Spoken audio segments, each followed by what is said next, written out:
मैं हूं इमरान खान। अपना पसंदीदा शो देखने के लिए हमारा YouTube चैनल सब्सक्राइब करें और बर वक्त मालूमात के हुसूल के लिए बेल आइकन प्रेस करें।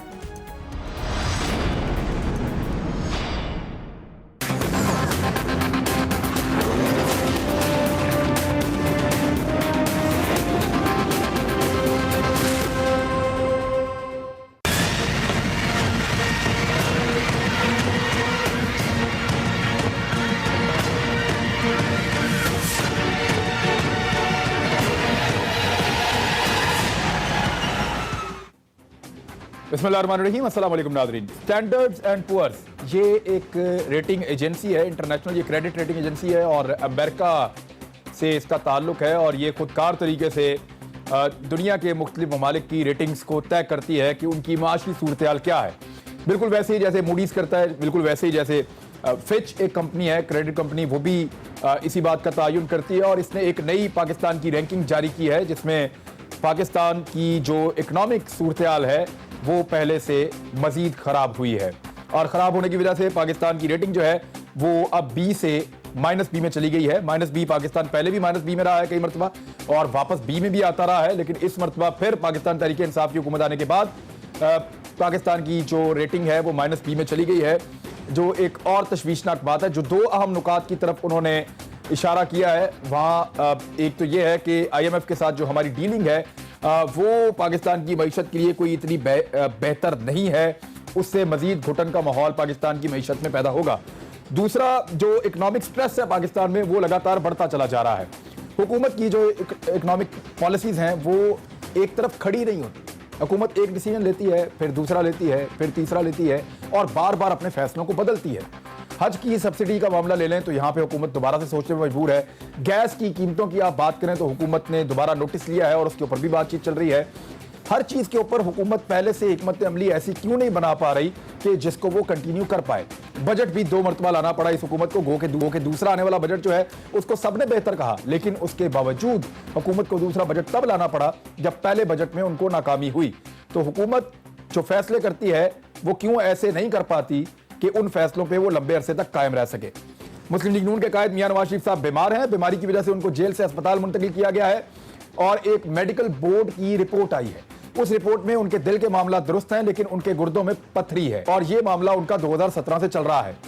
मेडिकल बोर्ड के मुताबिक मियां नवाज शरीफ साहब को पाकिस्तान से बाहर जाने की जरूरत नहीं है इलाज के लिए। यह इलाज पाकिस्तान में बखूबी हो सकता है, अच्छे तरीके से मियां नवाज शरीफ साहब का यहाँ पे इलाज हो सकता है। लेकिन मुस्लिम लीग नून की तरफ से पहले भी यह कहा जाता रहा है कि मियां नवाज शरीफ साहब को इलाज मुआवजे की मुकम्मल सहूलतें दी जाएं। मरियम नवाज जो है वो अक्सर उस पर तशवीश का इजहार करती रहती हैं मियां नवाज शरीफ साहब की सेहत को लेकर और मुमकिन तौर पे एक डील हो रही है जिसकी आवाजें ज्यादातर हुकूमत दीवानों से आ रही है और उस डील के नतीजे में कहा यह जा रहा है कि मियां नवाज शरीफ साहब पाकिस्तान से बाहर चले जाएंगे इलाज की नीयत से या इलाज करवाने के लिए। फवाद चौधरी साहब ने कहा कि नवाज शरीफ और जरदारी साहब की जिंदगी का अब आखिरी सस्पेंस यह है कि उन्होंने अपनी जिंदगी का यह हिस्सा जेल में गुजारना है या लंदन में गुजारना है। यानी जो बात वो दबे लफ्जों कह रहे हैं कि क्या ये पैसा देंगे वापस जिस पैसे का तकाजा हुकूमत इनसे कर रही है और कितने पैसे हुकूमत इनसे लेना चाहती है, कौन गारंटर होगा, किस तरीके से पैसे लिए जाएंगे और इस मर्तबा कौन सा मुल्क बीच में है। ये सवाल आप भी आज के प्रोग्राम में हम उठाएंगे। क्या वाकई कोई डील हो रही है, ये बड़ा अहम नुकता है और डील करवा कौन रहा है पाकिस्तान के अंदर, उसमें कौन एक्टिव है। एक ब्रेक ले लें प्रोग्राम में और ब्रेक के बाद जब वापस आएंगे तो मेरे साथ मौजूद होंगे फैसल वेडा साहब, फेडरल मिनिस्टर, उनसे बात करेंगे। मियां जावेद लतीफ साहब PMLN से और सेनेटर आजिज धामरा साहब पाकिस्तान पीपल्स पार्टी से। ब्रेक के बाद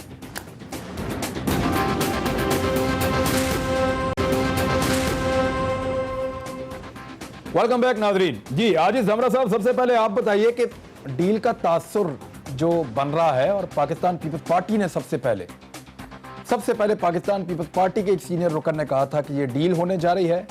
मियां नवाज शरीफ साहब 1 महीने के अंदर अंदर ना सिर्फ पहले हॉस्पिटल जाएंगे बल्कि उसके बाद पाकिस्तान से बाहर भी चले जाएंगे। ये क्या चल रहा है, कौन कर रहा है और पीपल्स पार्टी को इस पे क्या लगता है? बिस्मिल्लाहिर्रहमानिर्रहीम। देखिए इमरान साहब, ये पीपल्स पार्टी ने तंजन कहा है और क्योंकि पीपल्स पार्टी बार बार ये कह रही थी कि कम से कम हम NRO नहीं लेना चाहते, हम NRO नहीं मांग रहे हैं, मगर बार बार हुकूमत की साइड से ये बात आ रही है कि जी ये तो एनआरओ मांग रहे हैं और ये डील कर रहे हैं या डील मांग रहे हैं। मुसलसल कैबिनेट के जो मेंबरान हैं वो ये बातें करते हुए आए। मैं सिंपल एक बात रखना चाहता हूं कि अगर कोई दोनों पार्टियों में से डायरेक्टली इस हुकूमत से कोई एनआरओ लेना चाह रहा है तो यह हुकूमत साफ साफ इनकार कर दे, नंबर 1। और दूसरी बात, हुकूमत यह भी बता दे कि अगर पाकिस्तान से बाहर किसी मुल्क का कोई इनके ऊपर एक एनआरओ के लिए प्रेशर है तो वो सोर्स बता दें, उसका नाम बता दें, ताकि इस नहीं आपको लगता है कि हम इतने सादा हैं कि आप बता देंगे हमें और हुकूमत भी बता देगी डील करते हुए? यानी डील करने वाला भी बताएगा जनाब मैं डील करने जा रहा हूं, और जिसके साथ डील हो रही है हुकूमत के साथ वो भी बताएगी जनाब मैं डील करने जा रही हूं, और बाहर से जो जामिन आएगा वो भी अनाउंस करेगा कि जनाब मैं हूं जामिन। इमरान साहब, फिर माजी की हुकूमतों और इस हुकूमत में फर्क क्या रह जाता है? क्योंकि ये हुकूमत बड़ी क्रेडिबल हुकूमत कहलाती है और ये बार बार कहते हैं कि जी ये डील या एनआरओ, ये हुकूमत की साइड से बातें आ रही हैं। तो वो सोर्स जरा कौम के सामने बता दें कि ये हमसे एनआरओ करना चाह रहे हैं, किसी इदारों से करना चाहते हैं, मुझे एक और एंगल से और या बैरूनी मुल्क की बात है तो वो सोर्स बता दें, मुल्क का नाम बता दें। जिस लहजे में और जिस अंदाज में मियां नवाज शरीफ साहब और मरियम नवाज साहबा गुफ्तगू किया करते थे, जो एक उनका स्टांस था इदारों के खिलाफ या इदारों की मुदाखलत को लेकर, वो एक मज़ामती सियासत कर रहे थे बकौल उनके, उसमें एकदम तब्दीली आ जाने को आप क्या इत्तेफाक समझते हैं?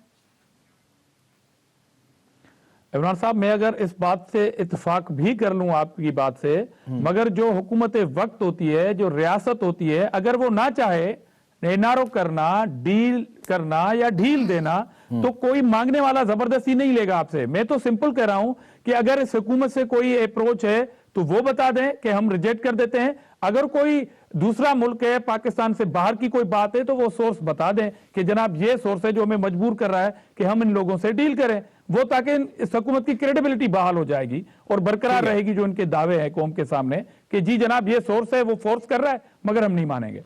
मियां साहब, डील किसके साथ, हुकूमत के साथ हो रही है या हुकूमत से भी कोई तगड़ा है जिसके साथ हो रही है? कहाँ हो रही है? हाँ, देखिए इमरान खान साहब, बात पहले ये है कि शोर कौन कर रहा है एनआरओ का? हुकूमत के लोग।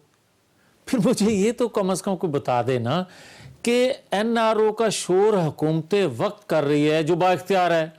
परवेज मुशर्रफ साहब के टाइम जो पे भी चीफ हुकूमत ही एग्जीक्यूटिव शोर कर रही थी। मैं वही तो अर्ज कर रहा हूँ ना, परवेज मुशर्रफ के दौर में हुकूमत का शोर करना अलग था, आज हुकूमत शोर करे तो वो एक अलग चीज़ है।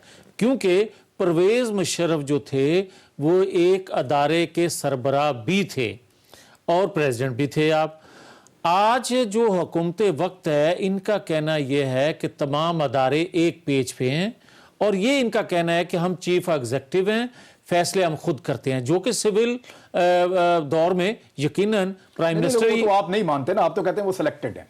अच्छा, आज एक सिलेक्टेड प्राइम मिनिस्टर आप उन्हें कहते हैं। आप भी कहते हैं एक्चुअली किसके साथ हो रही है? यार मेरी अर्ज तो सुन लेना इमरान खान, अगर आप खुद समझना चाहें तो वो आपकी मर्जी है। मैं आपको अर्ज करने की कोशिश कर दिया उनको। मैं आप भी कहता हूं ना, मैं कहता हूं कि वो सिलेक्टेड है। तो उनको सिलेक्ट किसने किया? जिन्होंने किया थर्ड एम्पायर ने। तो उनके साथ डील कर रहे हैं। मैं ये अब आपको अर्ज कर दूं, आपकी डील यार ये मेरी अर्ज तो सुन लेना। अब आप सुनना ना चाहें तो आपकी मर्जी है, मैं आपकी खिदमत में अर्ज। मैं सिर्फ इसलिए कर रहा हूं कि आप एक मरतबा पहले भी धोखा खा चुके हैं। आप यही कहते रहे डील नहीं हुई और एंड में आके डील निकला ही मियां साहब। यार आप इतने परेशान ना हो, मैं आपकी खिदमत में अर्ज करता हूं। मैं अर्ज ये करता हूं कि हुकूमत वक्त जो है, जो शोर कर रही है कि डील हो रही है, डील दी जा रही है, वो कम से कम बता दे कि किसके साथ। वो नहीं चाहते ना डील करना, वो नहीं चाहते एनआरओ करना, तो वो बता दें कि हमसे कोई ताकतवर जो है वो इनसे डील कर रहा है और हम मान जाएंगे अगर हम कर रहे होंगे तो। दूसरी बात, मुझे ये बता दें कि अगर डील ही करना होती इमरान खान साहब, हम हुकूमत क्यों गंवाते? अगर डील ही करना होती तो नवाज शरीफ बेटी के साथ जेल क्यों जाते? अगर डील ही करना होती तो इलेक्शन से पहले करते? अगर डील ही करना थी तो जेलें आज क्यों काटते? सब कुछ गलाने के बाद सवालात के अलग अलग जवाब मौजूद है। मैं उस बहस में नहीं जाना चाहता, मैं आज के दिन में रहना चाहता हूं। मैं फैसल वाडा साहब, आपकी हुकूमत के साथ नवाज शरीफ साहब की और शरीफ खानदान की कोई डील चल रही है? कितने पैसे हैं? क्योंकि हमें जो प्राइवेट सोर्सेज से खबर आती है, जो आपके हुकूमती ईवानों से आती है, उसके बकौल कि आपकी हुकूमत चाहती है कि नवाज शरीफ साहब एक सर्टन अमाउंट जो है वो उनकी फैमिली वापस करे। तो उसके लिए कौन गारंटर है, कैसे कर रहे हैं आप ये सब? बहुत शुक्रिया इमरान साहब, आपने तो कंफर्म कर दिया है कि डील हो रही है और हम निगोशिएट कर रहे हैं। ऐसा कुछ नहीं हो रहा, इनकी तरफ से जरूर सिग्नल आ रहे। मैंने आपको पहले याद है, आपको कुछ हफ्तों पहले कहा था तो बड़ा शोर पड़ गया था। कुछ पैसे इन्होंने ऑफर किए और डिफरेंट जराए से। इससे पहले इन्होंने कोई 3 महीने पहले एक मुल्क से भी कहा था और उस मुल्क ने ही माजरत कर ली इनसे। तीसरा है कि हमारे वहाँ मसला ये है कि इमरान खान साहब ने 0 टॉलरेंस रखी करप्शन के ऊपर। वो कितने पैसे ऑफर किए थे पहले इन्होंने? $2 बिलियन। $2 बिलियन, $2 अरब डॉलर। 2 अरब डॉलर, ये लगभग बन जाते हैं पौने 300 करोड़, पौने 300 अरब। वो उस वक्त तो ये जरूर ये फिगर जरूर कोट हुआ था, लेकिन मैंने आपसे कहा था कि मैं शायद कुछ और बताऊंगा अगर ये 5-7 अरब डॉलर में बात पहुंचेगी, शायद आपको याद होगा। तो कोई बात आगे बढ़ी है नहीं बढ़ी, मैं वही तो पूछ रहा हूं। हमें तो जो आपके हुकूमती ईवानों से खबर आती है वो ये कहते हैं कि जितने पैसे हम चाहते हैं उतने ऑफर नहीं कर रहा है शरीफ खानदान, इसलिए डील अटकी हुई है। नहीं सर, देखिए इमरान खान साहब का जो तर्ज सियासत है उसमें वो कहते हैं कि गुनाहगार से पैसे भी रिकवर किए जाएंगे और सजा भी दी जाएगी। तो हम इमरान खान साहब की policy is very clean, clear and straight, इसमें कोई दो राय नहीं हो रही।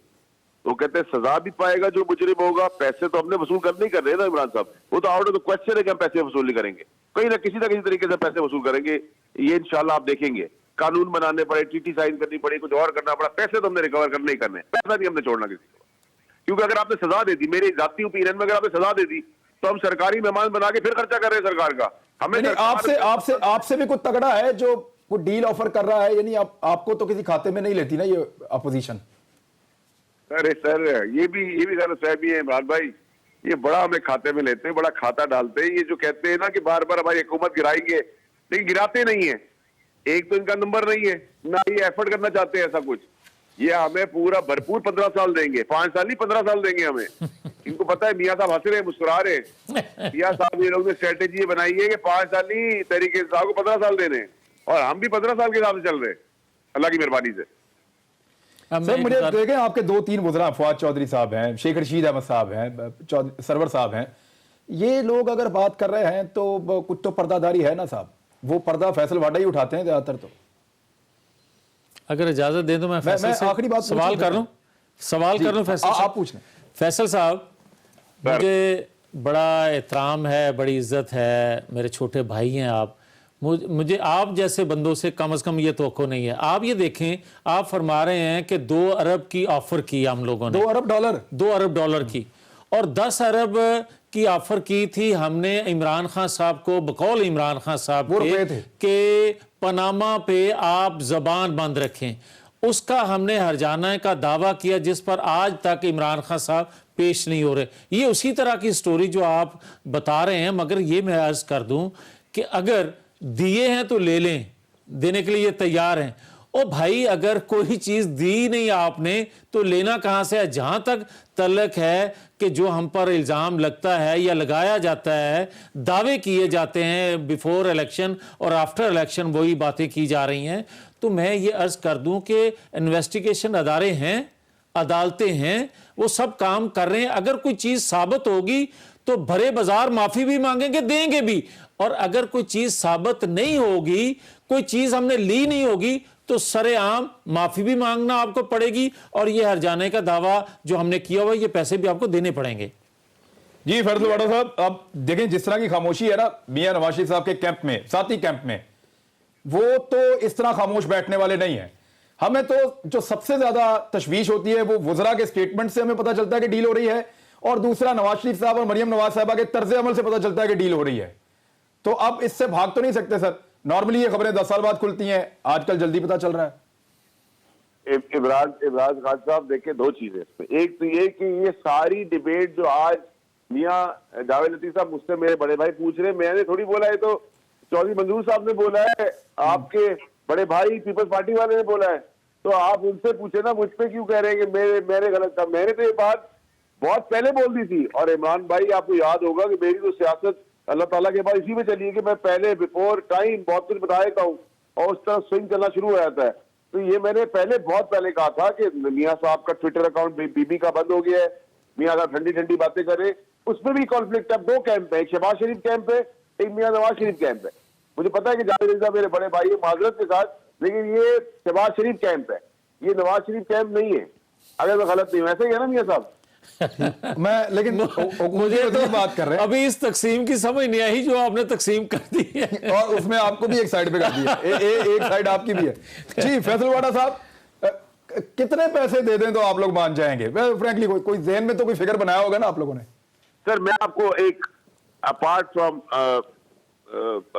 ओवरऑल गवर्नमेंट पॉलिसी के अलावा मैं अपनी जाती राय अगर मुझसे आप पूछे ना सर, तो मैं समझता हूं कि अगर 7-1 अरब रुपए डॉलर की बात हो तो मैं जरूर कोशिश करूंगा कि अपने प्राइम मिनिस्टर के पास जाके उनसे हाथ पैर जोड़े कहूं कि सर सरकारी मेहमान, देखिए हमें सरकारी मेहमान बना के क्या मिलेगा, सरकारी खर्च ही बढ़ेगा। शेख रशीद भी यही कह रहे हैं कि फैसला तो प्राइम मिनिस्टर को करना है, अभी तो चीजें अंडर प्रोसेस हैं। सर 7 अरब डॉलर की बात तो करें ना मियां जावेद लतीफ साहब, मुझे घर बुला के बता दे, टोकन मनी दे दे, मैं पहुंच जाता हूँ मिन्नत करने।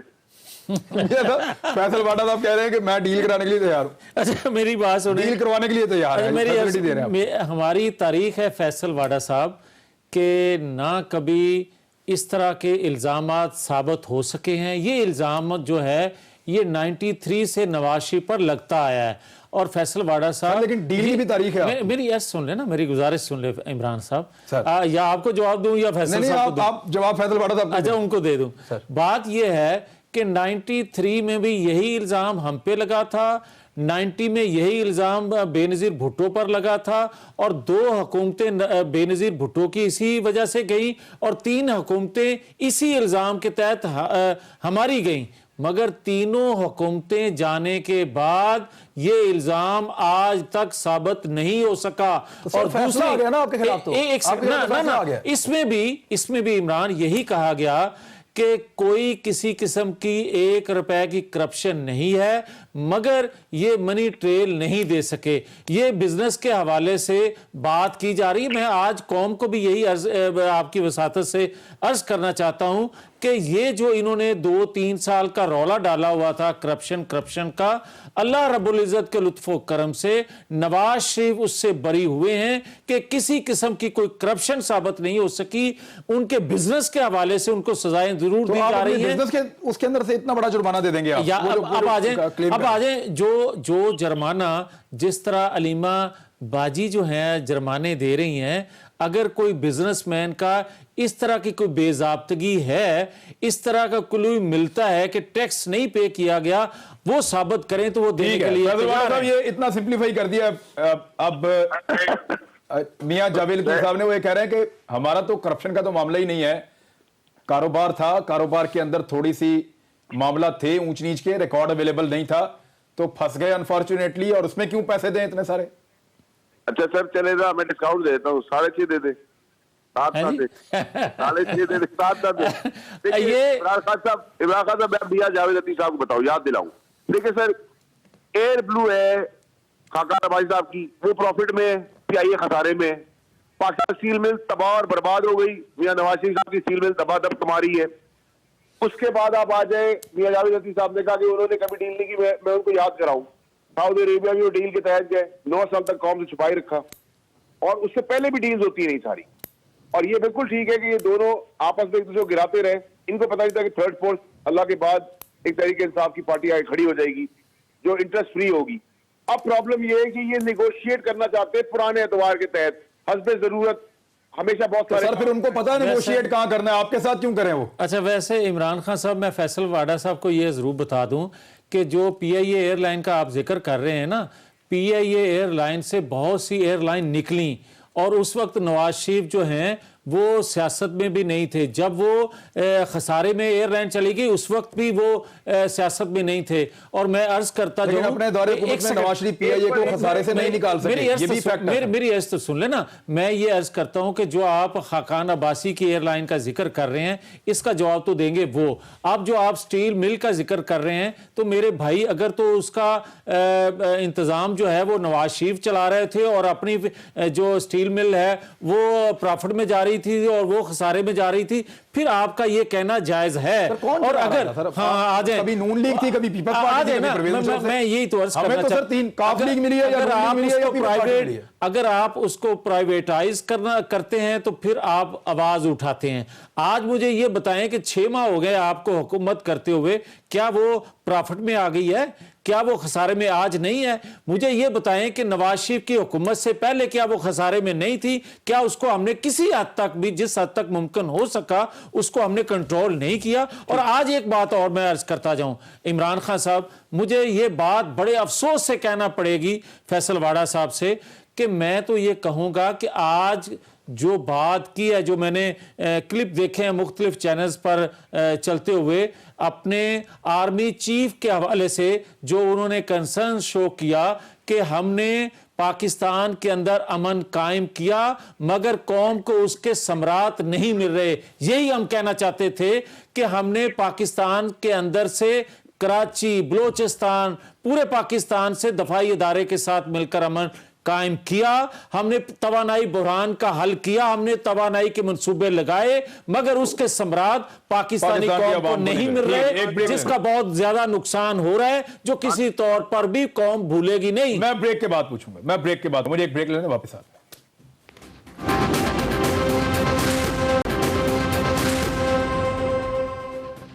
वेलकम बैक नाजरीन। जी आजिज समरा साहब, अभी आप सुन रहे थे फैसल वाडा साहब को कि वो कह रहे हैं कि जी एक स्पेसिफिक अमाउंट का भी उन्होंने तस्करा कर दिया, चाहे मजाक में ही किया, लेकिन इसी तरह से मुख्तलिफ वज़रा निजी महफिलों में भी और ऑफ द रिकॉर्ड भी बता रहे हैं कि पैसे हमें ऑफर किए जा रहे हैं PMLN की तरफ से, हम नहीं मान रहे, हम कहते हैं जी कि अमाउंट ज्यादा होनी चाहिए और फिर हम जाके प्राइम मिनिस्टर के सामने रखेंगे, अगर वो मान गए तो डील हो जाएगी। सर देखें इमरान साहब, पहली बात तो ये क्लियर होनी चाहिए कि ये केसेस जो हैं वो डायरेक्ट हुकूमत और प्राइम मिनिस्टर साहब के पास हो रहे हैं, और पैसे अगर उनको मिल जाएंगे तो वो विथड्रा कर देंगे केसों से और उनको छुट्टी मिल जाएगी, या केसेस जो हैं वो प्ली बार्गेनिंग हो जाएगी ना सर? इदारों किसके साथ होगी? प्ली बार्गेनिंग इदारों में ही होगी, और कहां पे होगी? तो इदारों की बात कर रहा हूं ना, तो गवर्नमेंट तो इन्फ्लुएंस नहीं रखती इदारों के दरमियान ना, तो ये बात इदारे अगर करें, ये तो सर लिखी हुई बात है मेरे। देखें पहले या फिर इकरार कर लेना, ये तो सिर्फ लिखी हुई बात है, नहीं या हुकूमत माने। मेरे कहने का मकसद भी ये है इमरान साहब कि या तो हुकूमत माने या हुकूमत ये बताए कि सोर्स क्या है, या अगर वो इदारे हैं, वो इदारे गवर्नमेंट को बता रहे हैं कि इतने पैसे हम मांग रहे हैं और ये इतने पैसे हमें दे रहे हैं, फिर तो बात ही खत्म हो जाएगी कि इन्फ्लुएंस गवर्नमेंट का है या नहीं इदारों के ऊपर। एक तरफ आप कहते हैं फुली इंडिपेंडेंट है वो इदारे, अगर ये बात हो रही है बिटवीन PMLN और इदारों के, तो ये लीक कैसे होती है? जी फैसल वाडा साहब, इसका कोई जवाब आप देना चाहें? देखिए इमरान साहब, दामना साहब को एक तो मैं बताऊं कि एक तो हमारे पास एक नील है जो हम किसी भी मशीन के अंदर डाल के काले को सफेद कर देते हैं, आपके पास नहीं है, बर्दाश्त करें, हमारे पास तो है। नंबर 1। नंबर 2 ये कि हमें इंसान की काम मुबारक हो भाई, इंसान बस मैं यही करवा क्या वॉशिंग मशीन लगाई है सर आपने? जबरदस्त फैसल, जबरदस्त। आपको कभी का इनकार ही नहीं किया आपने, मियां साहब हमने तो हमेशा सच बताया है। अब आपके पास क्योंकि वो नील नहीं है, वो खत्म हो गया नील, तो आप परेशान होना शुरू हो गए। नंबर 1। नंबर 2 ये कि देखिए इमरान खान साहब रोज 8 बजे शो करते हैं, तो आप जब पूछते हैं इमरान साहब 8 बजे कहाँ होंगे, मैं आपको बताऊंगा कि वो एक्सप्रेस पे शो कर रहे होंगे। इस तरह जिस तरह के काम आप लोगों ने किए, अंजाम बच्चे को पता है क्या है, और बच्चे को काम भी पता है, तो इसमें कोई रॉकेट साइंस नहीं है। हमें पता है आपने काम क्या किए थे, उससे माल कितना बनाया और उसका अंजाम क्या होना है, ये तीनों चीजें लिखी हुई है। अब अगर आप कहें कि हम ये भी ना बता सके तो सर फिर तो हुकूमत करने का फायदा ही नहीं ना सर। आप फैसल तो बगैर हुकूमत वजारत के कागजात लेके आए। फैसल दामड़ा साहब अगर इजाजत दें, सोर्स का नाम बता दें सर। दामड़ा साहब अगर इजाजत दें तो मैं फैसल से एक बात कहना चाहता हूं। फैसल, आपने बड़ी खूबसूरत बात की और बड़ी पसंद आई, यकीन दामड़ा साहब को भी आई है, मुझे और कौम सुनने वाली को भी आ रही होगी, मगर ये बता दें कि ये नील जो है ये ज्यादा देर तक, हमने जो माजी में देखा है, ज्यादा देर तक एक जगह टिकता नहीं है। और दूसरे नंबर पर मैं ये बता दूं कि हमें फख्र है भाई, हमें फख्र है कि जो हमने काम किया है, हमने मोटरवे दिया, हमने सी पैक दिया, हमने तवानाई बहरान का हल किया, हमने एटमी कुव्वत पाकिस्तान को बनाया। हमें पता है हमारा मुकद्दर जेल है, हमारा मुकद्दर फांसी है, हमारा मुकद्दर पाकिस्तान से बाहर है, मगर इसके बावजूद हमने जुर्रत से कौम के लिए अपने आप को एक इत्मीनान देने के लिए हमने किया है। तो इसका सजा हमें मिलेगी, हम अब भुगत रहे हैं। मगर ये बता दें, अब वो वक्त नहीं रहा।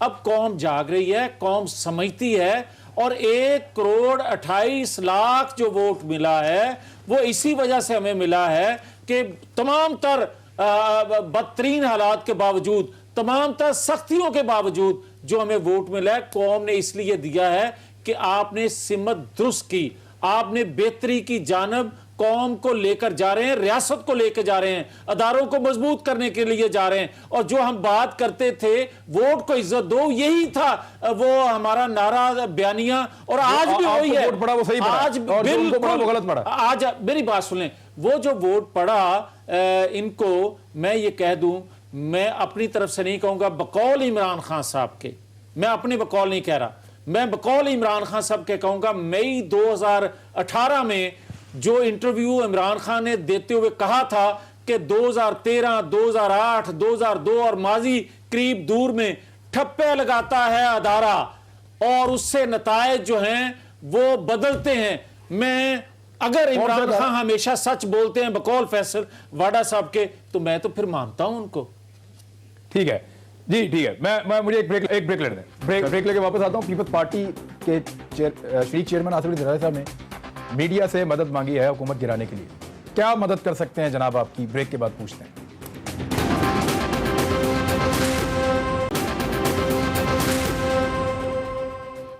जी, आजिज हमला साहब, जरदारी साहब ने कहा कि मीडिया कांधा लगाए, मदद करे तो हुकूमत गिराने के लिए।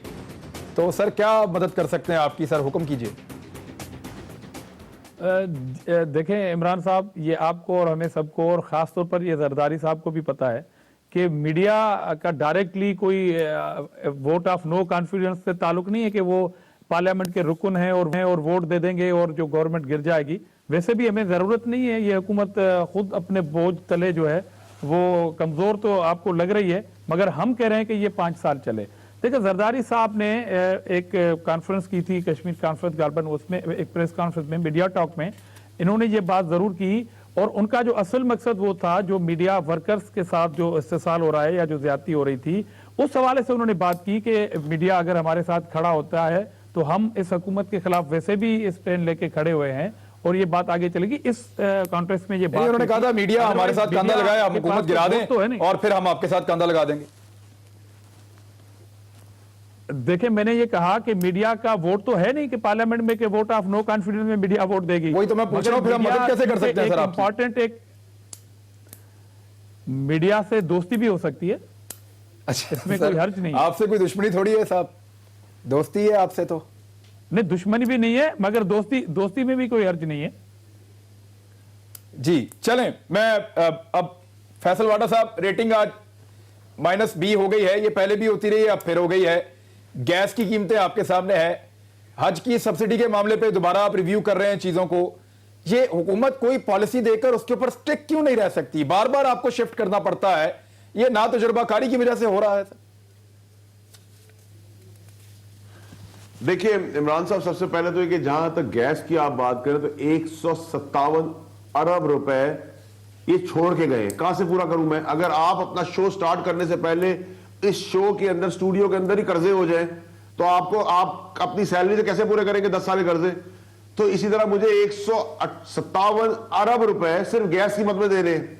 सर्कुलर डेट अलग ही छोड़ के गए हैं। 5,500 अरब रुपए मेरी आमदनी है, 2,000 अरब रुपए मुझे सिर्फ सूद में दे रहे। असल की तो बात छोड़ दे, फिर सूबों को दे रहे। मैं कैसे हुकूमत चलाऊं?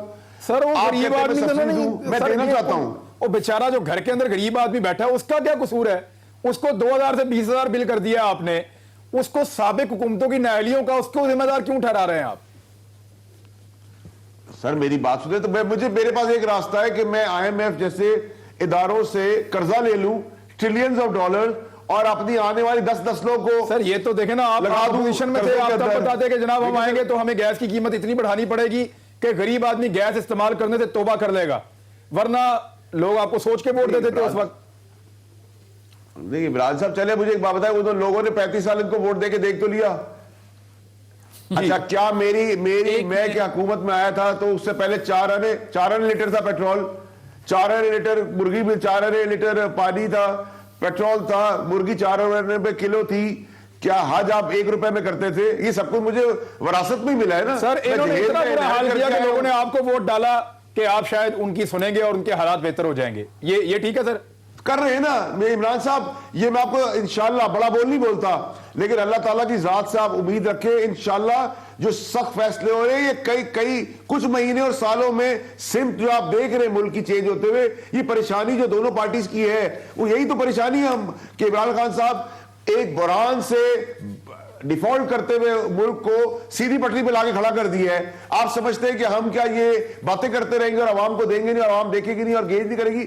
हम अपनी परफॉर्मेंसेस को शिकस्त कर रहे हैं। जी भैया साहब, परेशानी कह रहे हैं कि बुहरान आप इस किस्म के छोड़ के गए हैं। कामरा साहब ने भी कहा उनसे हमारे बोझ से गिर जाएगी, उनसे निकलते निकलते अब मुश्किल फैसले। फैसल साहब, मैं बिल्कुल आपकी बात को मानता हूं। मैं एक अर्ज कर लूं, फिर आप जवाब, मेरी एक अर्ज सुन लें। मैं गुजारिश आपकी खिदमत में ये करता हूं कि जो आप फरमा रहे हैं कि माजी में तबाह हुई थी मईशत, माजी में तबाह हुआ था गैस का दारा, बिजली का दारा, सारे तबाही थी, ये आपको पता था, मगर इसके बावजूद भी आप ये फरमा रहे हैं कि हम जो कुछ कर रहे हैं वो आने वाले दिनों में कौम को उससे रिलीफ मिलेगा। अब आ जाएं इस पे जो आपने बात की इमरान खान साहब, आपने कहा एक आलमी सर्वे जो आया है उस हवाले से, मैं अमेरिका के उस मालियाती अदारा जो एक सर्वे का है उसने जो कहा, हाँ उसने जो कहा, आपने फरमाया कि -B पहले भी होता रहा है तो आज फिर -B नहीं। भाई सुने, बात ये है 2014 में भी हो गया। मेरी अर्ज तो सुन लेना, मैं तो अपनी बात करूंगा ना, मेरी अर्ज सुन ले। मैं ये अर्ज करता हूं कि नवाज शरीफ के दौर में यही मईशत जो है इसकी रेटिंग जो थी, यही आलमी इदारे कह रहे थे कि B+ में गया। आप मुझे ये बताएं कि -B में जो चला गया है इससे इमरान खान खाली ये नहीं हुआ कि हम रेटिंग में -B, ओ भाई ये देखें कि IMF आलमी बैंक जो है, आपकी इन्वेस्टर जो है, आपका सरमायाकार जो है, ये सारा लोग जज करके उसके बाद फैसले करते हैं। और मुझे ये बताएं कि इससे क्या आप गैस की, बिजली का, हेल्थ का, एजुकेशन का, पेट्रोल का, आप ये कह रहे हैं ना कि रेट बढ़ गए, ये इतना खसारा छोड़ के, ओ भाई साहब ये जो मैंने चीजें गिनवाई है ना, गैस, बिजली, पेट्रोल और हेल्थ, एजुकेशन, इसमें ट्रांसपोर्ट, इसमें हुकूमत जो है सब्सिडी दिया करती है क्योंकि ये बुनियादी सहूलियात जरूरत होती है। जी फैसलवाड़ा साहब, ये तो बुनियादी इंसानी सहूलियात है और वो कौम का हक होता है। आज समरा साहब कमेंट दे दें, फिर मैं फैसलवाड़ा साहब से पूछूंगा। आज साहब क्विकली। इमरान साहब पहली बात तो इस हुकूमत ने और पीटीआई ने पहले ये वादा किया था कौम से कि हमारे तमाम मिनिस्ट्रियों पे हमने एक्सपर्ट बिठाए हुए हैं, हालात पे हमारी नजर है, क्योंकि 2014 में इनकी हुकूमत आते आते रह गई थी। तो हमने, पूरी कौम ने ये समझा कि इनके बड़े मास्टरमाइंड जो हैं वो मिनिस्ट्रियों में बैठे हुए हैं। इकोनॉमी तौर पर जो इन्होंने एक टास्क फोर्स बनाया था, उसमें आप मुझे सिर्फ एक बात बता दें, अभी फैसल भाई ने कहा कि इन दोनों पार्टियों की परेशानी की यही तो सबब है। बिल्कुल ठीक कहा, मैं आपकी बात को एंडोर्स करता हूं फैसल साहब कि ये सिर्फ हम दोनों पार्टियों की परेशानी का सबब नहीं है, पूरी कौम परेशान है। और हम आपकी इस परेशानी, आपकी जो पॉलिसियां हैं 150% जब महंगाई करेंगे आप, तो जाहिर है हम परेशान होंगे। गैस, पेट्रोल, पानी गायब होगा तो जाहिर है हम परेशान होंगे। तो जब आप कह रहे हैं कि हमें खजाना खाली मिला, तो आपकी हुकूमत से पहले और ये हुकूमत खत्म होने से बाद में जो केयरटेकर गवर्नमेंट थी वो किस तरह इस मुल्क को चला रही थी। और दूसरी बात, अगर आप आइडियल बजट दे रहे हैं, आइडियल आपकी पॉलिसीज हैं, तो फिर वो बताएं कि फर्रुख सलीम साहब क्यों छोड़ रहे हैं आपको। फिर आप ये बताएं जी फैसलवाड़ा साहब, now you have to respond on it. ये देखें, अब पीएमएलएन का मौकिफ आपके सामने है, अब आपके सामने मौकिफ पीपल्स पार्टी का भी है। मामला यह है कि बुनियादी सहूलियात जो हैं लोगों की, अगर उनमें लोग लाचार हो जाएं, बेबस हो जाएं, तो फिर यहां से हुकूमत का इसको फेलियर ना कहें तो क्या कहें? इमरान साहब देखिए, मेरी आपसे गुजारिश होगी कि आप अगला एक प्रोग्राम रखें, मेरे दोनों भाइयों को बुलाएं, और मैं उनके साथ फैक्ट शीट रखूंगा। पीपल्स पार्टी ने क्या किया, नून ने क्या किया, और मैंने 35 साल की जगह 5 महीने, यानी कि मेरी हुकूमत ने क्या किया। मैं आपको एक एक वर्ड बाय वर्ड चलूंगा। इतने बुरे हालात मुल्क के है नहीं जितने दिखा रहे हैं ये। इनका अगले मंडे को तीनों के मेरे भाई अभी अगले मंडे को तीनों केस दोबारा आ गए। ठीक है, ठीक है, डन हो गया। लेकिन अभी आप रिस्पॉन्ड कर दें वादा पूरा किया हो आपने। चले मेरे साथ। एक वादा अगर पूरा हो तो आप बता दें। एक वादा अगर आपने पूरा सर, सारे वादे पूरे कर दिए मैंने। कि 6 माह में आपने कोई सर, एक आपके अच्छा काम किया कौम की मुआशी बेहतरी के माहिरीन लिए? आपको छोड़ रहे हैं फैसल भाई। इमरान भाई आप आ जाए इस्लामाबाद स्टूडियो में, ये दोनों भाइयों को बुलाए, मैं फैक्ट शीट लेके बढ़ूंगा। कौम को तो पता चले कि मैं कितना सच्चा हूं, ये कितने सच्चे हैं। ठीक हो गया। शोर शिरानी ने थोड़ी होगा क्या क्या कर लें? खराब है ये अच्छे। साकिब शिरानी ने क्यों छोड़ा? लेकिन अपनी वैसे जगह अगर आप इस पे रिस्पॉन्ड आप तो आप कर सकते हैं कि मौजूदा मईशत में जो बोझ लोगों पे पड़ा है, आप कोई टाइम दे सकते हैं कि इस वक्त तक निकल जाएगा? 100 दिन काफी सर है। देखिए, मैं 35 साल का काम 5 महीने में नहीं कर सकता, लेकिन मैं आपको ये बता सकता हूं जो 35 साल में नहीं हुआ वो 5 महीने में हुआ। इसका मतलब आने वाले दिनों में बता दें सब कुछ अच्छा चीज़। होगा। और ये जो हज की हुआ बात करें, सर? ये भी टाइम हुआ आएगा। क्या? इमरान बता खान दें साहब यार की। फैसल। सर हुआ क्या? हुआ क्या? यही सर, तो मेरे पास basically- आपको जल्दी पड़ी हुई है ना, मेरे पास जल्दी पड़ी हुई है। मैं आपको कहां से शुरू करूं? मेरे पास टोटल 1 मिनट है। 1 मिनट में आप मुझे कैसे कहते हैं कि मैं 5 चलें ठीक है, वो 1 मिनट भी खत्म हो गया, मैं हमारे पास हो गया अनफॉर्चुनेटली। लेकिन मामला यह है कि हुकूमत अगर डिलीवर करेगी और उनकी पॉलिसीज ठीक होंगी तो देर सवेर से ही, लेकिन लोग खुद कहना शुरू कर देंगे कि हमारी हालत बेहतर हो रही है। उस वक्त के लिए हम इंतजार कर रहे हैं। तक के लिए इतने, अपना ख्याल रखिएगा। अल्लाह हाफिज़।